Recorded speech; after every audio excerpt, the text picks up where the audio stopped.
বিবেক চূড়ামণি যে মঙ্গলাচরণ শ্লোকটি পাঠ করে আমরা শুরু করি, আসুন প্রথমে সেই শ্লোকটি সমবেতভাবে পাঠ করি। ওম সর্ববেদান্ত সিদ্ধান্ত গোচরম তমগোচরম গোবিন্দম পরমানন্দম সদ্গুরুম প্রণতোস্ম্যহম।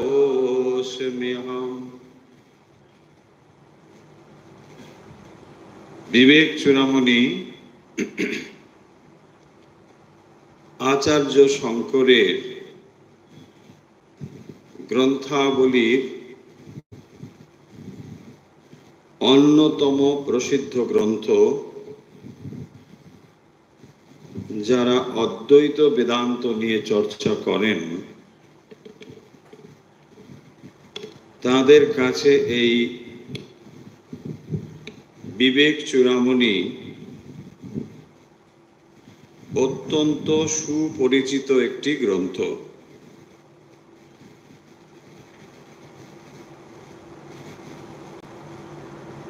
বিবেক চূড়ামণির মধ্যে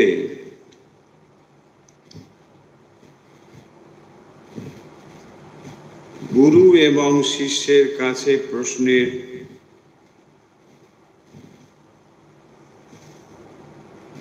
আদলে কিছু প্রশ্ন উপস্থাপন করা হয়েছে এবং গুরু তার উত্তর দিচ্ছেন। এই গুরু এবং শিষ্যের প্রশ্নোত্তরের যে ধারা বা স্টাইল, এটি অনেক পুরনো একটি স্টাইল। এমনকি শ্রীমদ্ ভাগবত অথবা শ্রীমদ্ ভগবত গীতা, সেখানেও এই গুরু শিষ্য সংবাদ এটিকে কিন্তু মানা হয়েছে বা এইভাবেই সেটি উপস্থাপন করা হয়েছে। এমনকি আরো পেছনে গেলে উপনিষদের মধ্যেও এই স্টাইলটি রয়েছে।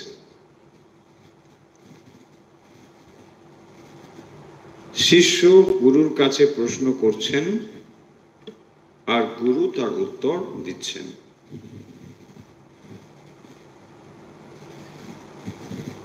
শিষ্য যে সমস্ত প্রশ্ন গুরুর কাছে রেখেছেন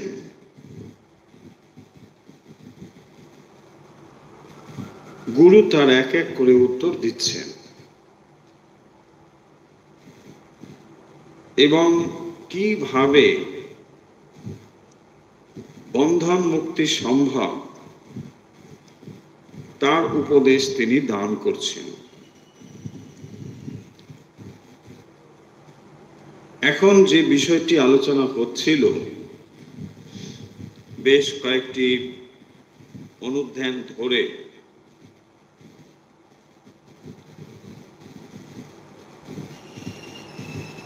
সেখানে বলা হচ্ছে কি করে আমাদের এই যে অধ্যাস এবং এই অধ্যাসটি আবার বাইরের কোনো বিষয়ের নয়, তাই বলা হচ্ছে স্ব অধ্যাস অপনয়ম কুরু। স্ব অধ্যাস, এই অধ্যাস বা ডিলিউশন, সেলফ ডিলিউশন, এই অধ্যাসটি নিজের উপরে নিজের অধ্যাস। তাই বলছেন স্ব অধ্যাস অপনয়ম কুরু। এই অধ্যাসটাকে ভেঙে ফেলো, সরিয়ে দাও, দূর করো। কি অধ্যাস? নিজের প্রতি নিজের অধ্যাসটি কি? আমরা নিজেকে যেভাবে জানি সেই জানাটি যথার্থ নয়। এইটি হলো বেদান্তের চূড়ান্ত একটি সিদ্ধান্ত। আমরা নিজেদেরকে এই ব্যবহারিক জগতে যেভাবে জানি সেটি ব্যবহারিক জগতে সত্য হলেও পারমার্থিক দিক থেকে তা সত্য নয়। তাই পারমার্থিক সত্যটিকে জানতে হলে নিজেকে যেভাবে জানি ব্যবহারিক দিক থেকে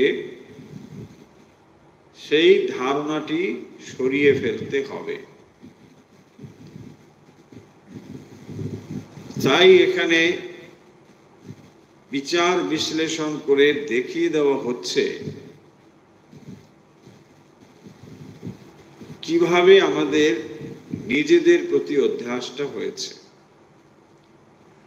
এখন অধ্যাস যে হয়েছে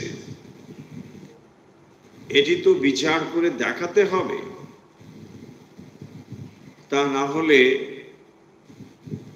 আমরা আচার্য বলছেন বলেই যে তার কথা ধরে নেব এর কোনো মানে হয় না। তাই এই জিনিসগুলো বিভিন্ন দৃষ্টিকোণ থেকে উপস্থাপন করা হচ্ছে যাতে আমরা এটা বুঝতে পারি যে আমরা নিজেদেরকে যেভাবে চিনি সেই চেনাটি যথাযথ নয়।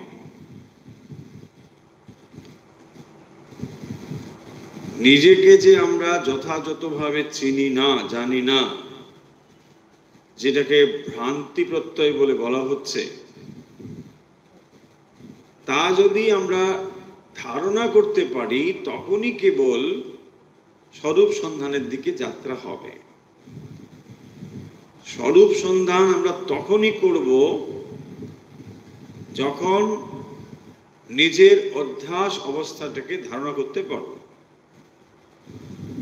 তা না হলে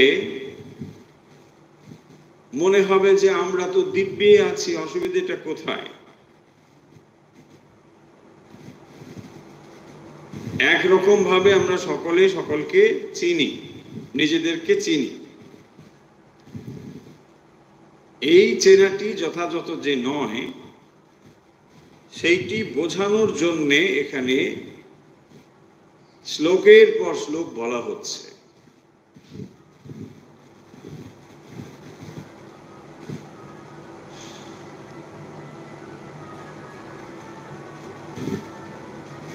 এই যে অধ্যাস চলছে, অসংখ্য বাসনার জাল তার উপরে এসে আরো সেই আস্তরণটিকে প্রগাঢ় করে দিচ্ছে বলে আমরা ধারণাই করতে পারছি না যে কিভাবে আমাদের স্বরূপটাকে ঢেকে দেওয়া হয়েছে। তাই আচার্য এখানে বলছেন যে আসলে বাসনার জালগুলো আমাদের উপরে যেন ঢেকে দেওয়া হচ্ছে। স্বরূপত যেটি আত্মা, তার ওপরে অসংখ্য বাসনার জাল এমন গভীরভাবে আচ্ছাদিত রয়েছে যে নিজের স্বরূপটি সম্বন্ধে আমরা প্রায় ভুলে গেছি। শুধু নয়, এখন সেটাকে কল্পনাও করতে পারছি না। এতটাই আমাদের অবস্থা থেকে আমরা সরে এসেছি। কারণ ধরুন ছোট্ট একটি সোনার টুকরো, সামান্য ছোট্ট, কিন্তু সেটা স্বর্ণই। তার ওপরে হাজার হাজার স্তর আচ্ছাদন। এখন এই ওপরের স্তর থেকে আমাদের মনে হচ্ছে যে নিচে কি কোথাও সোনা আছে আদৌ? এই প্রতীতি আমাদের হচ্ছে। কেন? তার উপরে এত গভীর সব স্তর, স্তরের পর স্তর পড়ে রয়েছে। সত্যটা কি কি বলা হচ্ছে? বলছেন যে আত্মা, যে ব্রহ্ম, সোজা কথায় বললে যা ঈশ্বর বলে আমরা বলছি, সেই ঈশ্বর হচ্ছে তোমার স্বরূপ। দেখুন, কথাটা অন্যভাবে বললে, আপনি যে ঈশ্বরের আরাধনা করছেন সেই ঈশ্বর মন্দিরে মসজিদে কোথাও খুঁজতে হবে না। সেই ঈশ্বর স্বরূপ তো আপনার ভেতরেই আছে। এই তো মূল কথাটি। এখন এই কথাটি শুনে এই পর্যন্ত আপনার মনে হবে কোথাও একটা ভুল হচ্ছে, তাই? আমার স্বরূপ ঈশ্বর, এটা মেনে নেওয়া যায় না। ঈশ্বর মানে কি? আপনি যে পুজো করেন, নারায়ণ, শিব, মহাদেব, ব্রহ্মা, বিষ্ণু, এসব যে বলেন, সেই ব্রহ্মা বিষ্ণু আপনি স্বরূপত নিজেই। আপনি স্বরূপত নিজেই। এখন এই কথাটা শুনলে কি মনে হবে? নিশ্চয়ই বই লেখার মধ্যে কোথাও একটা ভুল হয়েছে। এইটা তো হতে পারে। আমি ভগবানকে খুঁজছি আর আমি সেই ভগবান। তত্ত্বমসি বাক্য বলবার সময় তো এটাই বলা হয়েছিল। অহম ব্রহ্মাস্মি বলার সময় তো তাই বলা হয়েছিল। এত দৃষ্টিকোণ থেকে জিনিসটিকে বোঝানো হচ্ছে যে দেখো, ঘটাকাশ মঠাকাশে কোনো তফাৎ নেই। ওটা পড়ার সময় পড়ে নিলাম, তারপরে আসল সময়ে ওটা মন থেকে সরে যায়। ঘটাকাশ মঠাকাশ দিয়ে কি বোঝানো হয়েছে? যে ঘট আসলে আকাশকে বিচ্ছিন্ন করতে পারে না। মানে এই ঘট মানে মনুষ্য দেহরূপ যে ঘট, সেইটি চৈতন্যকে বিভাজিত করতে পারে না। তাহলে যাকে আপনি চৈতন্য সত্তা ব্রহ্ম বলেন, সেই ব্রহ্ম কি আপনার ভেতরে নেই? মানে একটু আছে, ছোট্ট আছে, তাই না? খুব ছোট আছে। কখন হয়তো বাতাস হলে বেরিয়েও যেতে পারে, কিছু বলা যায় না, তাই না? কিন্তু দেখুন, ঘটের মধ্যে যে আকাশ, ঘট কিন্তু সর্প আকাশকে কোনোভাবেই বিচ্ছিন্ন করতে পারে না। তাহলে একটা ঘট মনে মনে ভাবুন, তার ভেতরের আকাশ, সেইটাকে বলছে অহম। বাইরের সম্পূর্ণ আকাশ মানে ব্রহ্মাণ্ড। ঘট আর ব্রহ্মাণ্ড, এই দুটো সত্তাই তো আছে। ঘট বলছে আমি অহম, আর তার বাইরে যা তাকে বলছে সে ইদম, মানে এই। তাহলে ইদম আর অহম, এই ঘটের মধ্যে কোনো ব্যবধান নেই। এই কথাটাই এখানে বলছেন যে তাহলে ব্যবধান হচ্ছে তো, অনুভব হচ্ছে তো। ঘট যে আকাশ তার মধ্যে রয়েছে, ঘটাকাশ মানে কি? ঘট অবচ্ছিন্ন আকাশ। যে আকাশ ঘটের ভেতরে বলে অনুভূত হচ্ছে তাকে ঘটাকাশ বলে। যাকে ঘটাকাশ বলে অনুভব হচ্ছে, সেই ঘটাকাশ অন্য বাইরের আকাশের থেকে পৃথক নয়। পৃথক নয় আবার পৃথকও। দেখুন, এই দুটোর মধ্যেই প্যারাডক্স রয়েছে। কিরকম? যদি পৃথক না হবে তাহলে এত গোলমাল কেন? মানে পৃথকত্ব বোধটাই বা হচ্ছে কেন? তাহলে ঘট বলেই বা বলছি কেন? তাহলে আকাশই বলুন। দেখুন, তফাৎ বুঝুন ভালো করে। যখন বলছি ঘটাকাশ, সেটা পরিচ্ছিন্ন হোক বা না হোক, আমি মিন করতে চাই সর্বব্যাপী আকাশের একটি ক্ষুদ্র অবস্থা, একটি সীমাবদ্ধ অবস্থা। এটা তো বোঝাতে চাই।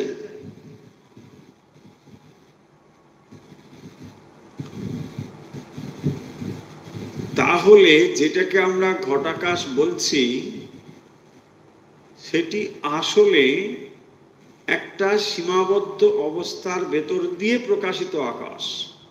আকাশ কিন্তু কোথাও একটা লিমিটেড হচ্ছে। ভুল করে এই লিমিটেড হওয়াটাকে আমরা যেন চৈতন্যের লিমিটেশন বলে না ভাবি।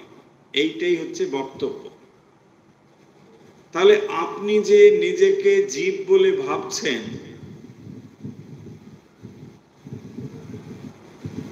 জীব কখনো সর্বব্যাপী চৈতন্যকে পৃথক করতে পারে না। তাহলে কেন এটা পৃথক বলে মনে হচ্ছে? সেই জন্যই বলছেন যে অসংখ্য বাসনারূপ চাদর এটাকে ঢেকে দিয়েছে। কিরকম ভাবে? ওই যে ঘট তৈরি হয়েছে, একটা ঘট যখন তৈরি হয়, সেইটা তো স্থূলভাবে তার একটা অবয়ব আছে, এটা আকার আছে। মাটির ঘট হলে মাটির, সোনার হলে সোনার, লোহার হলে লোহার, একটা বস্তু তো আছে। তাহলে এই বস্তু কি করেছে? চৈতন্যকে একটা সীমায়িত রূপ দিয়েছে, যদিও তাকে ভাঙা যায় না, রূপ তো দিয়েছে। এই জায়গাটি বোঝাচ্ছে যে এই যে তফাৎটা হয়েছে, এইটা যেন আমরা না মনে করি যে আকাশটা তফাৎ হয়ে গেছে।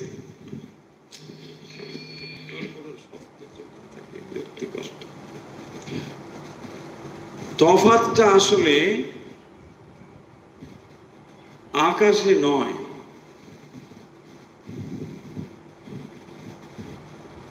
যে তফাৎটা হয়েছে এইটি ঘটের দ্বারাই হয়েছে।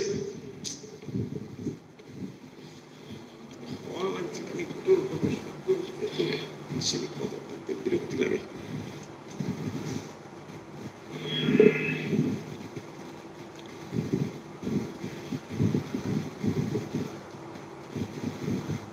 তাহলে এই ঘট কি করে উৎপত্তি হলো? এবং কিছুতেই বন্ধ করতে পারছি না,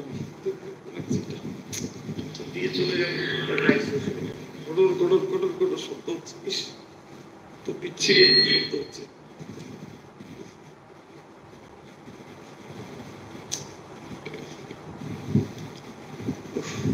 শব্দ করছে একদম বিচ্ছিরি একটা।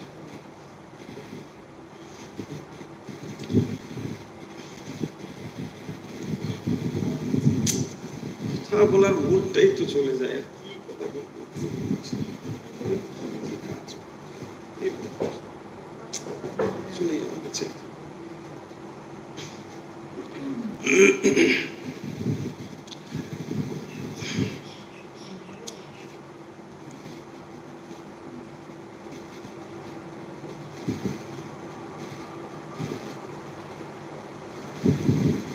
তাহলে ঘটাকাশ যেটি বলা হচ্ছিল, সেই ঘট আকাশকে যেন পৃথক করে দিয়েছে।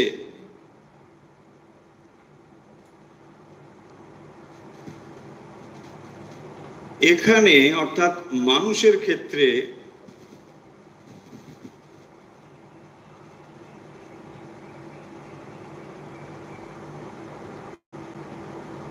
যেটাকে আমরা ঘটাকাশ বলছি বা ঘট বলছি,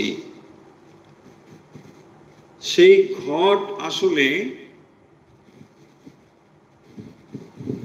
মানুষের দেহের ক্ষেত্রে কারণ সূক্ষ্ম এবং স্থূল দেহ দিয়ে আচ্ছাদন করা রয়েছে। ওখানে আমরা মাটির ঘট দেখলাম, যেটি ঘটাকাশ মঠাকাশকে আলাদা করেছে। এখানে আমরা দেখতে পাচ্ছি যে দেহ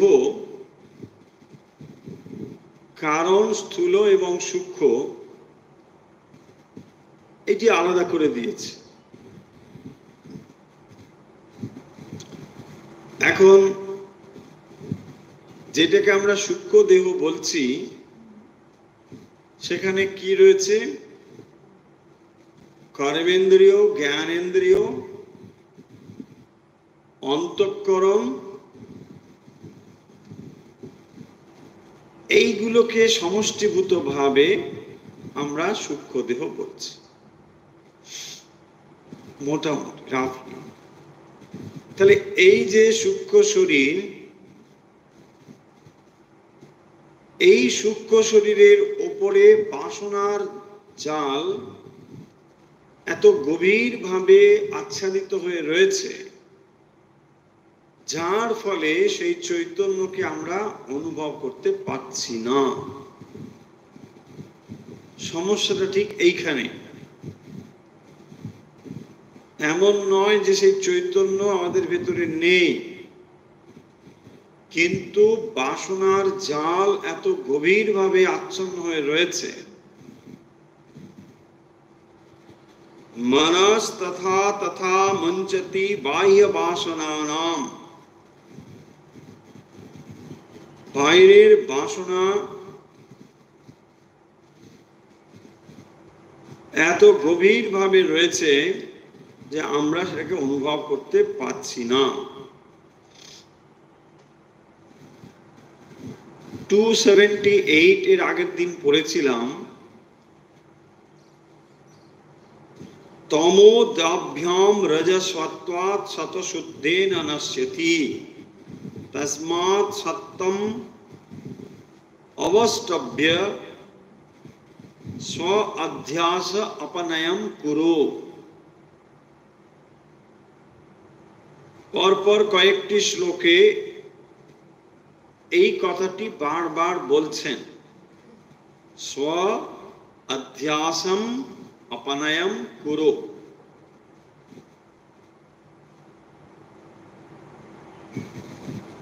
অধ্যাস যখন বাইরের জিনিসে হয়, তখন সেটি আপনি সহজেই ধরতে পারেন। একটা লোককে আপনি ভুল করে গাছের গুড়ি বলে মনে করছে, কিন্তু যেই আলো এসে গেল আপনি বুঝতে পারেন কোন জিনিসটা কি। তার মানে বাইরের যদি কোনো অধ্যাস হয়, অর্থাৎ ঠিক জিনিসকে ভুল ভাবে আপনি দেখেন, সেইটি অপনয় করা, দূর করা অপেক্ষাকৃত সহজ।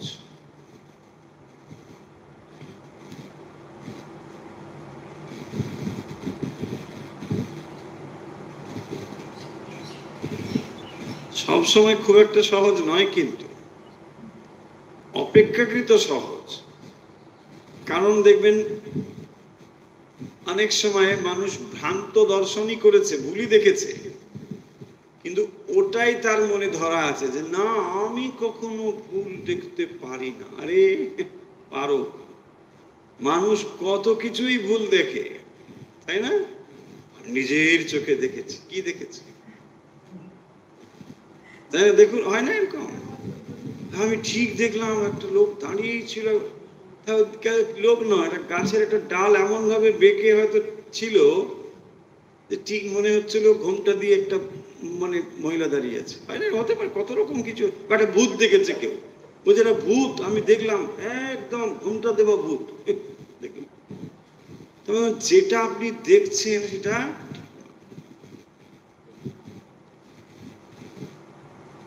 এক তো বাইরের অবস্থার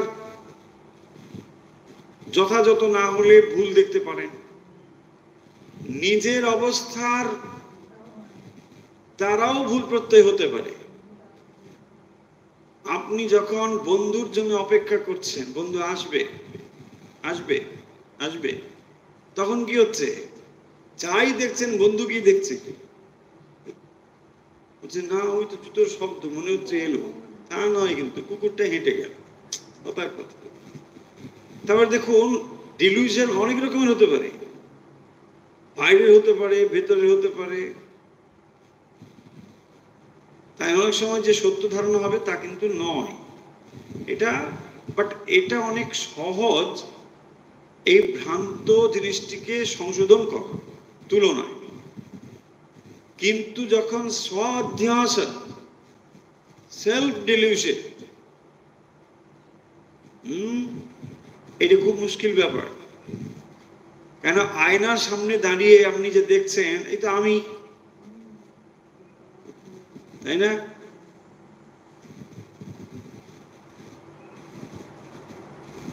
ওখানে দাঁড়িয়ে আপনি কানে হাত দিচ্ছেন, যে না এই তো কান ধরলো, কিন্তু কান ধরা হলো হলো না, আয়নার সামনে দাঁড়িয়েছে। কালকে বলছিল, হ্যাঁ তাহলে দেখুন আপনি আয়নার সামনে দাঁড়িয়ে থাকলেও যথাযথ জিনিস দেখছেন না, ওখানে একটা আয়না আছে তাতে রিফ্লেক্টেড আপনি কি দেখছেন,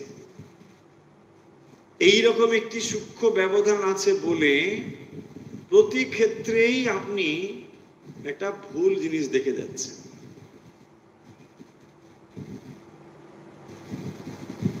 সেইটাকেই বলা হয়েছে স্ব-অধ্যাস, সেলফ ডিলিউশন, নিজের প্রতি নিজের একটা ভুল জিনিস চলছে।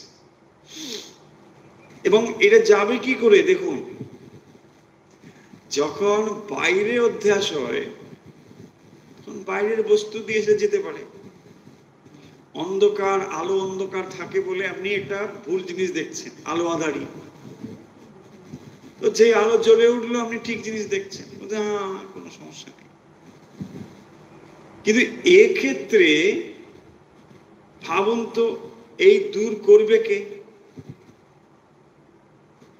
এইটি দূর করতে পারবে একমাত্র আপনি নিজেই, কারণ এই ভ্রান্তি প্রত্যয় কেবল আপনারই হচ্ছে, এইটাকে ভাঙতে কেবল আপনি পারবেন। কি করে? বিচারের দ্বারা, ঠিক ঠিক জ্ঞানের দ্বারা। স্ব-অধ্যাস তার উল্টো দিকে রয়েছে স্ব-জ্ঞান, মানে আত্মজ্ঞান। তাহলে স্ব-অধ্যাস যাবে কি করে? আত্মজ্ঞানের দ্বারা। তাহলে এই আত্মজ্ঞানের দ্বারা যেটা যাবে,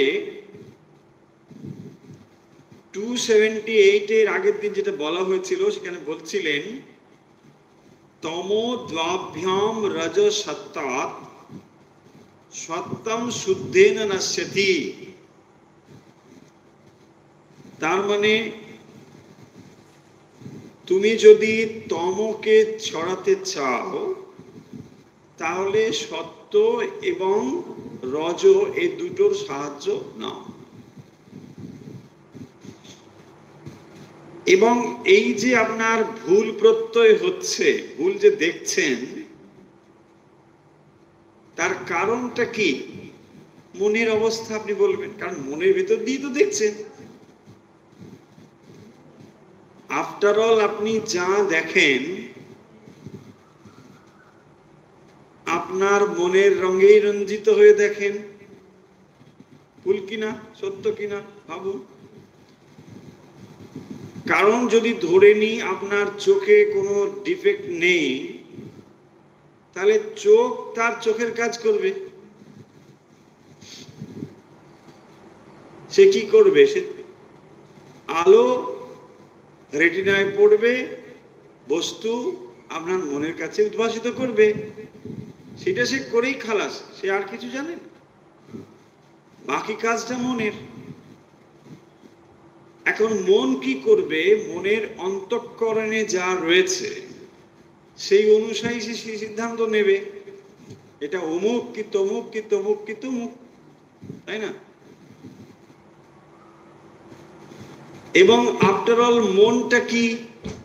সত্য রজ তম প্রকৃতি। তাহলে সত্য রজ তম মিশ্রিত মন হলে তাকে যদি সত্য প্রধান মন তৈরি না হয়, যেটা কালকেও আলোচনা হচ্ছিল ওই ওই ভগবদ্গীতা প্রসঙ্গে, তাহলে সিদ্ধান্তটাও যথাযথ হবে না, তাহলে ভ্রান্তি প্রত্যয় হয়ে যাবে।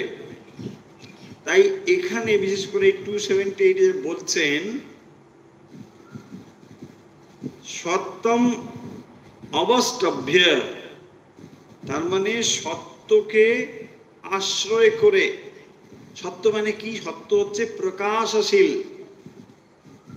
সাত্ত্বিক অবস্থা হলে কি হবে? আপনি যেটা যা সেটা জানতে বুঝতে পারবেন, তাই না? মন যদি রজ তম আশ্রিত হয় তাহলে যথাযথ বুঝতে পারবেন না, তাই না? ধরুন যে লোকটি পায়রা ভালোবাসে, তাকে যদি বলা হয় দেখো পায়রা জিনিসটির উপরে তুমি একটা স্টেটমেন্ট দাও, সে কি লিখবে? পায়রা সব থেকে ভালো জিনিস, এই পায়রার পাখা খেলে রোগ ভালো হয়ে যায়, পায়রার মল এত ভালো, কি যা তো কিছু লিখতে থাকবে, হ্যাঁ লিখবে। কি সে পায়রা পছন্দ করে। আমি পায়রার এক্সাম্পল দিলাম, অন্য এক্সাম্পল দিতে পারতাম, তরল একটা এক্সাম্পল ছিল, যাই হোক সেটা হলো। হ্যাঁ, এবং যিনি ওই তরল পানীয় পছন্দ করেন, নামটা না বলেই বললাম, তো তিনি কখনো কি বলবেন যে না এই পানীয়টা খুবই খারাপ জিনিস? বলবেন না, কারণ তিনি পছন্দ করেন, তাই না? তো যিনি ওইটাই পছন্দ করেন তিনি সার্টিফিকেট কেন? তিনি রঞ্জিত হয়ে আছেন না, সেটাই বক্তব্য যে ওঠে। তাই বলছেন সাত্ত্বিকতা ছাড়া তুমি পারবে না। তার মানে নিজের ভেতরে যে এই সত্য রজ তম রয়েছে, নিজের গুণের দ্বারাই অন্যগুলোকে সরিয়ে সত্য প্রধান অবস্থা নিয়ে আসতে হবে, এবং তাহলেই তুমি এই জিনিসটিকে ধারণা করতে পারবে যে আসলে তোমার পথের কাঁটাটা কে বা কোনটা। বোঝা গেল? যে যার জন্যে তুমি এই ভ্রান্তি প্রত্যয় হচ্ছে, ভুল জিনিসটাকে দেখছো, কি এটা? সেলফ ডিলিউশন, নিজের প্রতি নিজের ভ্রান্তি প্রত্যয় হচ্ছে। তো এটা নিজের বিচারের দ্বারাই তো সরাতে হবে। কে সরাবে? আর কেউ সরাবে? দেখুন গুরু তো বলেই দিয়েছে, আরে তত্ত্বমসি আহম ব্রহ্মাস্মি, তুমি সেই। গুরু এটা বলে দিয়েছে, কিন্তু ও শিষ্য ধারণা করতে পারছে না। তাহলে গুরু যদি বারবার বলে তুমি সেই তুমি সেই, গুরুদেব বারবার বলবেন না, বারবার বলবেন না তো তুমি বিচার করো, তুমি দেখো কেন বলা হচ্ছে। এটাকেই বলে বেদান্ত বিচার। তাই বেদান্ত শ্রোতব্য মন্তব্য নিধি ধ্যাসিতব্য, একে বারবার শুনতে হবে, মনন করতে হবে, তবেই এটা ভেতরে ঢুকবে, তাহলে ঢুকবে না। কারণ একটা ভুল জিনিস যখন ঢুকে আছে, সেইটাকে উবড়ে ফেলতে হলে একটা শুদ্ধ জিনিস দিতে হবে, আর ওটাকে বারবার দিতে হবে, আর কোনো রাস্তা নেই, তাই না? ধরুন সা রে গা মা পা ধা নি সা, আপনি এইটাকে অন্যরকম করে হয়তো করেন, সা গা রে মা পা ধা নি সা, ধরুন কথা কথা এইভাবে আপনি অভ্যাসটা দীর্ঘদিন করেছেন। তাহলে এখন কি করতে হবে? বলছে না, সঠিকটাকে অভ্যাস করতে থাকো, এটাই this is the only way to rectify our self dilution, এটাই হচ্ছে একমাত্র রাস্তা। সঠিকটিকে বলতে থাকো। হচ্ছে কি? এটাই করতে থাকো। বলছি না আমি না এরম করেছি, যা করেছে বলে যাও বলে যাও। এক্স্যাক্টলি। সো এই যে গুরু বাক্য, এটা ধারণা হবে কি করে?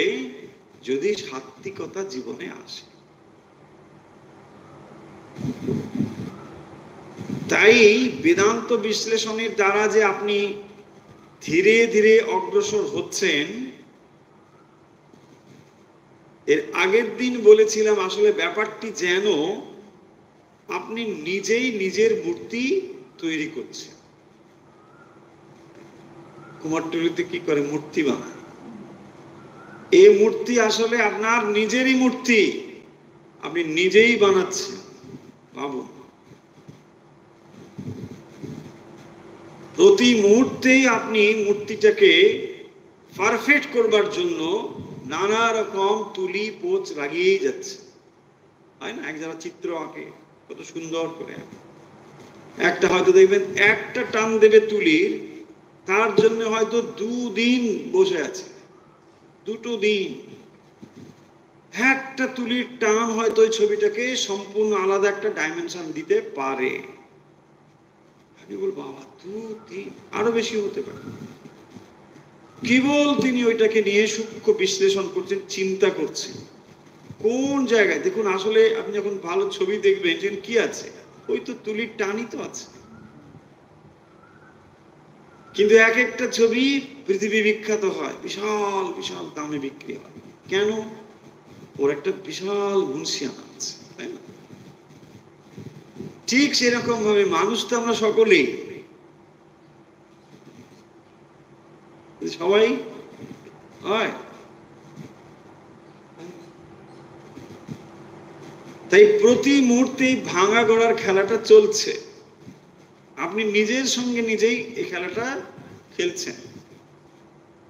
জন্ম জন্ম ধরে আপনি সেই পারফেকশনের দিকে এগোচ্ছেন। একটা করে তুলি টান দেন, আবার সেটাকে মুছে ফেলে। It's not perfect, it's not like এটা, এরকম হবে না। চল, সেলফ কারেকশন সব সময় এমনি করে চলেছে, জানতে অজান্তে। কারণ আপনার মনের ইমেজ আপনি ছাড়া এই পৃথিবীতে আর কেউ জানে না। সব থেকে ভালো আপনি নিজেকেই সব থেকে ভালো জানেন। তবে সেই জানাটি যদি সাত্বিকতার ভেতর দিয়ে হয়, তবেই অ্যাকচুয়াল পারফেকশনটা আসবে। নাহলে সেটা ইগো রিলেটেড হয়ে যাবে, ইগো সেন্ট্রিক আই হয়ে যাবে। আচ্ছা, yes I know myself very well, ও হা এবিসিডি লেখা আছে, হ্যাঁ, ego centric I, that is not the real I. হ্যাঁ, আমাকে চেনে না। কি চেনে না? ওরে বাপরে, আমার লেখা আছে এবিসিডি উপরে করে এত বড় লেখা আছে। That I is egocentric I, that is not real I.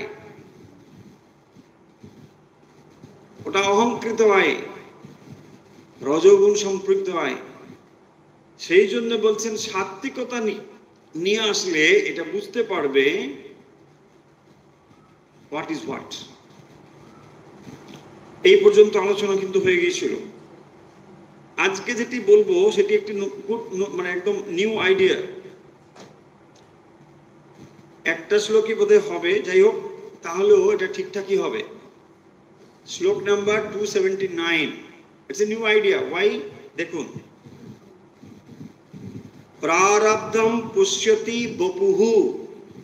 বপুহু, আচার্য বলছেন বপু, আমরা বপুটা একটু বাংলায় কিরকম অর্থে বলি না, বিশালতা। শুধু বিশালতা না, একটু একটু শ্লেষও আছে তার মধ্যে, তাই না? যে বিশালতা আপনাকে ঠিক পছন্দ করছেন না, তখনই তো আপনি বপুটা বলেন, তাই না? হ্যাঁ, দেখুন, যেটা খুব পছন্দের সেখানে আপনি ওই শব্দটা লাগান না। একজন খুব পেটুক, ধরুন খুব খেতে ভালোবাসে, তখন আপনি তাকে কি পেটুক বলবেন? বুঝে না, উনি না খুব ওজন বিলাসী, হ্যাঁ, খেতে ভালোবাসে। পেটুক শব্দটা আপনি তখন ঠিক বলবেন না, কারণ ওখানে ভালোবাসা আছে, অতটা আঘাত দিয়ে বলতে চান না, it's not strong word, no. নাহলে কিন্তু মোরাললেস একই জিনিস, তাই না? দেখুন এখানে আচার্য কিন্তু আপনাকে কোনোভাবেই আঘাত দিয়ে বলছে ভাববেন না, বুঝে বাবা কি করে আমাকে বুঝলো যে বপু বলে দিচ্ছে। বপু মানে আসলে এই শরীর। দেখুন কি বলছেন, প্রারব্ধম পুষ্যতি বপুহু, এইটুকু শুধু বুঝুন। তারপরে ইতি নিশ্চত্য নিশ্চলহা, প্রথম লাইনটা হলো এই, প্রারব্ধম বপুহু পুষ্যতি। পুষ্যতি, পুষ্যতি মানে যেটা ধারণ এবং পালন হয় তাকে বলে পুষ্যতি, পোষণা। কে পুষ্যতি? প্রারব্ধম বপুহু পুষ্যতি। বপুহু পুষ্যতি, বপুটাকে পোষণ করে, ধারণ করে কে? প্রারব্ধম। প্রারব্ধম বপুহু পুষ্যতি। দেখুন এটা যদি আপনি জানেন, এটা একটা নিউ আইডিয়া, যে এই শরীরটা কে ধারণ করে আছে? আমি ধারণ করে আছি। কেন? রোজ খাবার দিচ্ছি, ঘষছি, মারছি, কত কিছু করছি, সকালবেলা হাঁটছি, করছি। আচার্য বলছেন না না না, প্রারব্ধম পুষ্যতি বপুহু। বপুহু পুষ্যতি প্রারব্ধম। প্রারব্ধম, প্রারব্ধ মানে কি? যে কর্মগুলো এখন ফল দিচ্ছে কিছু অংশ, সবটা নয়। প্রারব্ধ সঞ্চিত আগামী। তাহলে প্রারব্ধ মানে হচ্ছে আগামী বা ক্রিয়মান। তো প্রারব্ধ মানে যেটা এখন ফল দিতে শুরু করেছে বা দিচ্ছে, চলছে, এই অংশটাকে ভাবুন। দেখুন প্রারব্ধম বপুহু পুষ্যতি। তাহলে এই যে শরীরটি তৈরি হয়েছে বা এটা যে রয়েছে, কিসের জন্যে? প্রারব্ধম। প্রারব্ধ বপুটাকে ধরে আছে, ডাক্তারও ধরে নেই আর কেউ ধরে নেই। হ্যাঁ, ডাক্তার যখন বলে আমি বাঁচিয়ে দেবো, আছে না কথামৃতে, ভগবান তখন একবার হাসছে। হ্যাঁ, কেন? প্রারব্ধম পুষ্যতি বপুহু।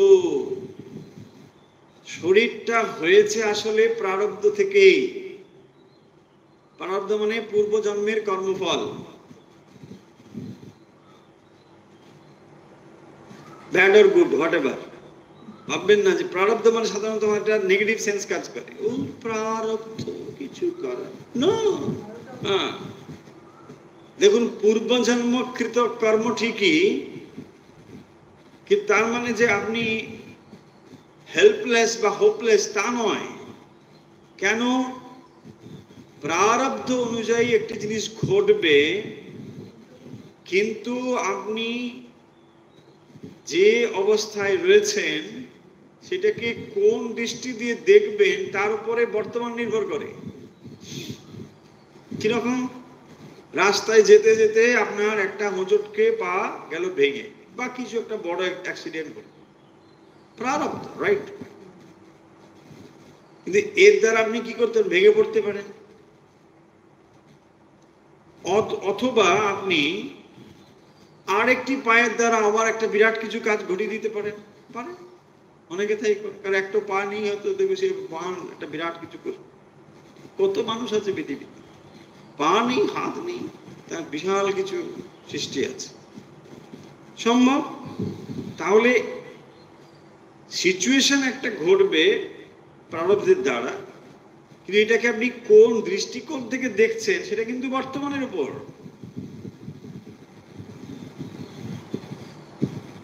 এই শ্লোকের যেটি বিষয়, ইতি নিশ্চিত্য নিশ্চলহ। ইতি নিশ্চিত্য মানে তুমি শান্ত হও এইটা জেনে, কি হবে কি হবে। দেখুন মানুষ এটা নিয়ে তো, হ্যাঁ, শরীর নিয়েই মানুষের বিরাট দুশ্চিন্তা, কি হবে।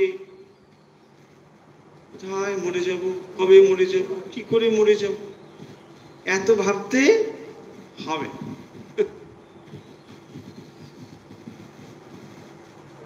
তেল যেদিন শেষ হবে মেশিন সেদিন বন্ধ হবে, সেদিন ডাক্তারেরও ঠাকুরদার মানে ক্ষমতা নেই আর ওটাকে চালাবে, তাই না? পারবে কেউ? কেউ পারবে না।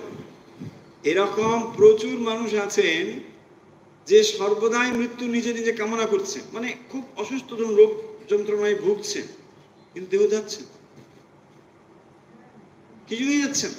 প্রারব্ধ ক্ষয় না হলে দেহ যাবে না, একদম শিওর। দেখুন মজাটা দেখুন, শরীর কখন যাবে কেউ জানে না, যাবে নিশ্চিত, কখন যাবে অনিশ্চিত।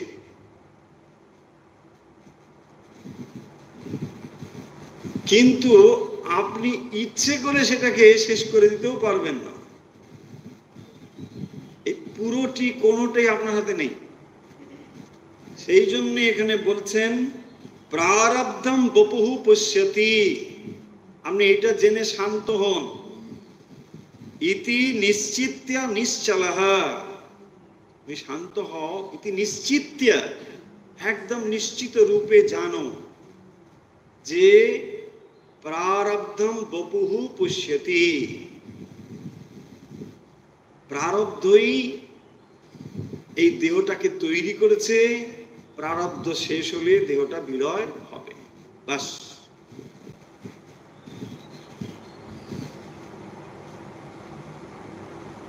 ধৈর্যম আলম্য যত্নেন স্ব অধ্যাস অপনয়ম কুরু। বলছেন তাহলে তুমি এইটা জেনে শান্ত হও, এত শরীর নিয়ে তোমার দেখুন শরীরটা যে কোনো মুহূর্তে চলে যেতে পারে, কারণ এখানে মাত্র 9টি আছে কি দ্বার, নবদ্বার, আর পঞ্চ প্রাণ মানে বাতাস। তাহলে বাতাস তো যে কোনো অবস্থায় হয়ে যেতে পারে, তাই না? গ্যাস বেলুন, গ্যাস বেলুন কি হয়? কিন্তু এই বেলুনটা সেরকম নয়, এটা এমন একটা বেলুন আপনি ইচ্ছে করলেও বলছেন একটু ঝাড়া দিই, না ঝাড়া দিলেও বাবু বলছে না পা উপরে কর, পা উপরে করলেও গ্যাস বেরিয়ে যাবে, তা হবে না।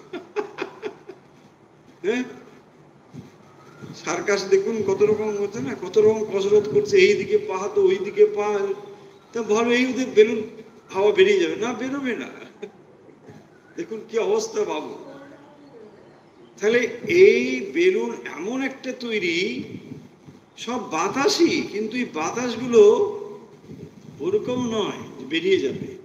আবার এটা যে টাইট কম্পার্টমেন্ট তাও নয়, কম্পার্টমেন্ট টাইট নয়, বেরিয়ে যাওয়ার সম্ভাবনা প্রচুর, কিন্তু বেরোচ্ছে। এটা থেকেও তো বুঝুন যে এত বেরিয়ে যাওয়ার সম্ভাবনা থাকা সত্ত্বেও বেরোচ্ছে না কেন? বেরোবে না, প্রারব্ধম নিশ্চিত্যা, নিশ্চিত হন যে প্রারব্ধ যত সময় আছে দেহ যাবে না। এটা যাবে নিশ্চিত, কিন্তু ওই রকম ভাবে নয় যে হাত দিলাম কোথায় বেলুনটা সরে, হয় না বাচ্চারা খেলতে খেলতে খিরে কি বেলুন, হ্যাঁ এই বেলুন গুলো এরকম নয়, ওটা ছুঁয়ে দিলাম না, ওরকম মজাটা বুঝুন। এই জন্যই বলছেন এখানে প্রারব্ধম, তাহলে এই দেহটা প্রারব্ধ থেকে জাত, পোষিত, এর পোষণটা হচ্ছে প্রারব্ধের দ্বারাই, ফুয়েলটা হচ্ছে প্রারব্ধ। এইটা জেনে নিশ্চিত হয়ে শান্ত হও, স্থির হও, এত ছটপট করো না। কি করবো তাহলে? ধৈর্যম আলম্য, আলম্য, আলম্য মানে অবলম্বন করে, ধৈর্যম, ধৈর্যম মানে স্থিরতা, ধীর, শান্ত। আর শান্ত না হলে এই সত্যটাকে জানতে পারবে না, বুঝতে পারবে না। কি সেটি বলছেন, যত্নে না, অত্যন্ত যত্নশীল হতে হবে।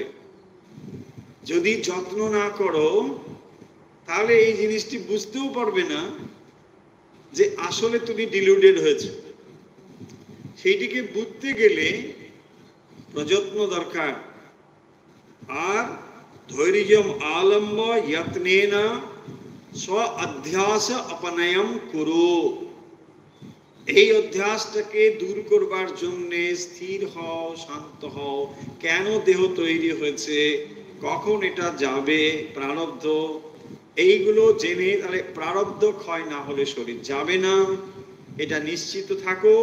তাহলে এই শরীরটা ক্ষণস্থায়ী ঠিকই, কিন্তু আবার এমন ক্ষণস্থায়ী নয় যে যখন তখন যে কোনো অবস্থায় চলে যাবে না, সেটাও নয়। তাহলে যেরকম যেরকম প্রারব্ধ রয়েছে এটা সেই অনুযায়ী হবে। তাহলে আপনি চেষ্টা করে এটাকে নিয়ন্ত্রণ করতে পারবেন না, হয়েছে? সেই কথাটির জন্য এই শ্লোকে বিশেষ করে এটি বলা হচ্ছে যে জন্ম জন্মান্তরের যে ফল, সেইটি প্রারব্ধ রূপে খানিকটা অংশ এখন দেখা যাচ্ছে। খানিকটা, নিশ্চয়ই খানিকটা। কারণ এই জন্মে যতটুকু আপনার প্রকাশিত হবে সেই অনুযায়ী আপনি একটা সিচুয়েশন পেয়েছেন। পিতা মাতা, দেহ, অবস্থা, পরিবেশ, এসব সেই অনুযায়ী হয়েছে। যেখানে যেখানে এটি হবার, যতদূর যাবার সেটা যাবে। তারপরে আবার একটি দেহ আসছে, সেখানে আবার তার ভিতরে গিয়ে ঢুকতে হবে। পুনরপি জননম, পুনরপি মরণম, পুনরপি জননী জঠরে শয়নম। দেখুন এই কাণ্ড চলছে। সেইটি বলছেন যে এইটা নিশ্চিত জেনে দেহ কেন্দ্রিক যে কর্ম প্রচেষ্টা সেটাকে ত্যাগ করো। দেহ কেন্দ্রিক কর্ম প্রচেষ্টা, তার মানে দেখবেন মানুষের দেহটা নিয়েই সারাদিনের প্রায় অধিকাংশ সময় কেটে যাচ্ছে, তাই না? তাহলে এই যে দেহ কেন্দ্রিক, তাহলে হওয়া উচিত কি? আত্মকেন্দ্রিক। দেখো, জীবন হওয়া উচিত আত্মকেন্দ্রিক, আর হয়ে যাচ্ছে দেহ কেন্দ্রিক। জিমে যাও, জিমে যাও, তারপরে জিমিয়ে পড়ো, তাই না? চলছে। আবার শুধু তাই নয়, দেখবেন যখন একটু জিমে টিমে তখন ঘুষি মারতে ইচ্ছে, শরীরে শক্তি থাকলে কি করবে সে? সে কোথাও না কোথাও কাজে লাগাতে হবে। রাও দেখা হলেই মার ওকে একটা। তার মানে তার এক্সিস্টেন্স সব ফিজিক্যাল লেভেলে এবং অ্যাক্টিভিটি সব ফিজিক্যাল লেভেলে। দেখুন তাহলে আমরা যে ওয়ার্ল্ড ওয়ার্ল্ড বলছি, ওয়ার্ল্ডটা কি? এটাই তো ওয়ার্ল্ড। ফিজিক্যাল লেভেলে এক্সিস্টেন্সকে যখন অনুভব করেন তাকেই বলে ওয়ার্ল্ড, এই জগৎ। আপনার ফিজিক্যাল এক্সিস্টেন্স যখন আপনি মনের স্তরে অবস্থান করেন, সেটা তার থেকে একটু হায়ার। কারো করে এক্সিস্টেন্স কেবল ফিজিক্যাল, কারো কারো এক্সিস্টেন্স খানিকটা মেন্টাল, খানিকটা বিয়ন্ড দ্যাট, ইন্টেলেকচুয়াল। তাদের আনন্দ ওই স্তরে। দেখবেন যারা সঙ্গীত চর্চা করেন, মার্গ সঙ্গীত ইত্যাদি, সঙ্গীত মানে আবার সব সঙ্গীত সঙ্গীত, হ্যাঁ সেটা বুঝতে হবে। মার্গ সঙ্গীতকে উচ্চাঙ্গ সঙ্গীত বলে, জানেন তো? উচ্চাঙ্গ মানে শরীর উচ্চ হয়ে যায় বলে নয়, মানে মারতে তেরে যাবে সেটা নয়। উচ্চ অঙ্গ মানে যে যে অঙ্গ, মানে ক্লাসিফিকেশন, তার মধ্যে এটা হায়ার স্টেট, উচ্চাঙ্গ। আমার আগে মনে হতো, আপনাদের মনে হতো কি জানি না, আমার মনে হতো উচ্চাঙ্গ বলে কেন? মানে উচ্চাঙ্গ সঙ্গীত মানে শুনতে শুনতে কি গায়ের লোম খাড়া হয়ে যায়, না হাত উঁচু হয়ে যায় মারবার জন্য? তা নয়। হ্যাঁ, কিন্তু কিছু কিছু এখন সঙ্গীত আছে শুনলে ওরকম হবে, তা নয়। তাহলে মার্গ সঙ্গীত যারা করে তাদের মেন্টাল লেভেলটা কোথায়? ওই জায়গায়। ওদের মনের স্তরটা দেখবেন ওইখানেই আছে। ফিজিক্যাল এক্সিস্টেন্স যে তারা ফিল করেন না তা বলবো না, কিন্তু ওটা নিয়ে বেশি বদার করে, মনটাকে ওই স্তরে রেখেছে। যারা দেখবেন খুব উচ্চ উচ্চ চিন্তা নিয়ে থাকে, গবেষণা বা এ ধরনের, ওইটার দিনের পর দিন দার্শনিক চিন্তা বা কোনো কিছু গভীরভাবে ওটা নিয়ে বিশ্লেষণ করছে।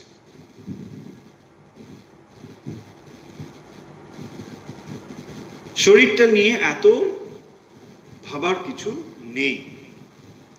এর উল্টো অর্থ করবেন না যে তাহলে শরীরে যত্ন নিতে হবে না, শরীরটা তাহলে যা তা চলতে থাকুক, ওর তো এটাও ঠিক না। কারণ আপনার বুদ্ধি বিবেচনা অনুযায়ী যেটা রয়েছে সেটা আপনি করবেন, কিন্তু এটাকে বেশি কিছু করতে হবে। কারণ আফটার অল যাই হোক না কেন, একটু পরেই আচার্য একটা শব্দ বলবেন, সেটা আজকে আর হবে না, বলছেন এটি হচ্ছে মলভাণ্ড। ব্যাস, না শব্দটা একটু পরেই বলবে। হ্যাঁ, বলছে তুমি শরীরটাকে যতই কিছু করো, তো আসলে তো এইটাই, তাই না? অ্যাকচুয়ালি দেখুন, ভালো করে দেখলে this physical body is so dirty and so filthy, তাই না?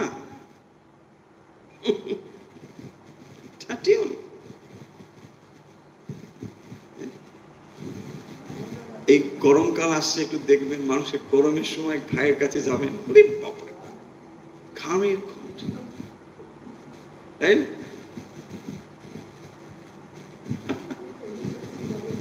দেখুন, so filthy, no? So filthy. সেটাই বলছেন যে তাহলে তুমি এইটা অন্তত ঠিক আছে, ফিজিক্যাল বডি তুমি প্রারব্ধবশত পেয়েছো, এটা দরকারও আছে, এটা যে মানে নেই তা বলবো না, কারণ প্রারব্ধগুলোকে ক্ষয় করতে গেলে প্রারব্ধ ভোগ ছাড়া ক্ষয় হবে না, কিন্তু মনে রাখুন, প্রারব্ধ ভোগ ছাড়া ক্ষয় হবে না, ভোগ করতেই হবে। প্রারব্ধ ক্ষয় হবে কি করে? এমনকি প্রারব্ধ যারা জ্ঞান প্রাপ্ত হয়েছেন তাদেরও প্রারব্ধ থেকে নিস্তার নেই।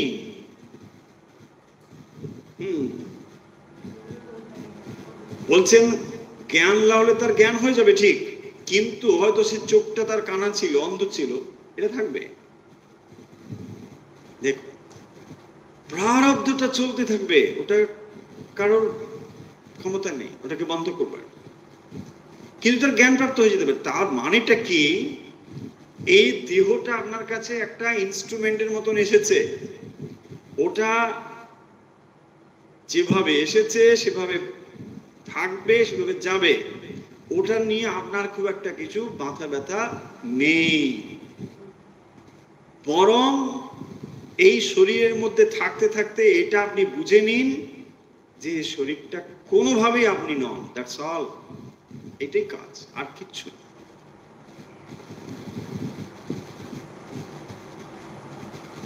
শরীরে থেকেও আমি শরীরের নই, এই আমি শরীর নই, এই অনুভবটা।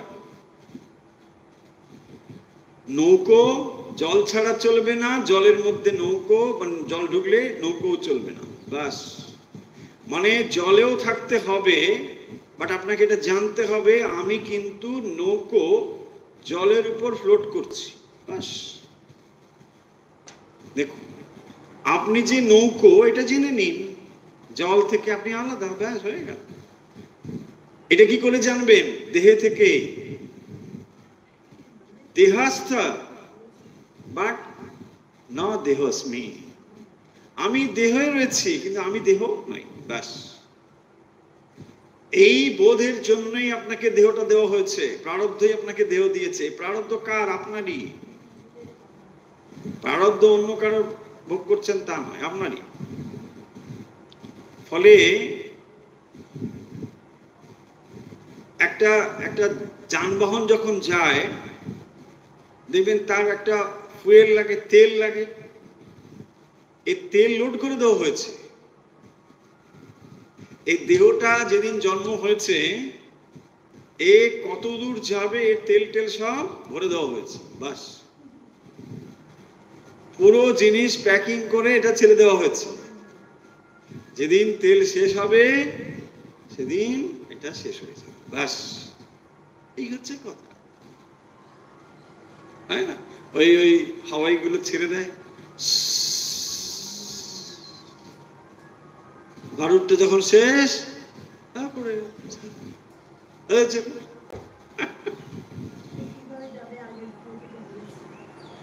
কিভাবে যাবে অধ্যাসটা? অধ্যাসটা বলছেন তো, এটা কোথা থেকে এসেছে? নিজের অধ্যাস। স্ব অধ্যাস অপনয়ন করু, এইটা জেনে আপনি শান্ত হন। বলেছে তো, ওইটাই তো বলেছে, এখন এটাই বলছেন তো, যে এই অধ্যাসটার জন্য আত্মচিন্তন করা, নিজে কে এটা চিন্তা করা, আমি সেই আত্মা, এইটি চিন্তা করা। অধ্যাস কেবল যাবে স্বরূপটা ভাবতে ভাবতে।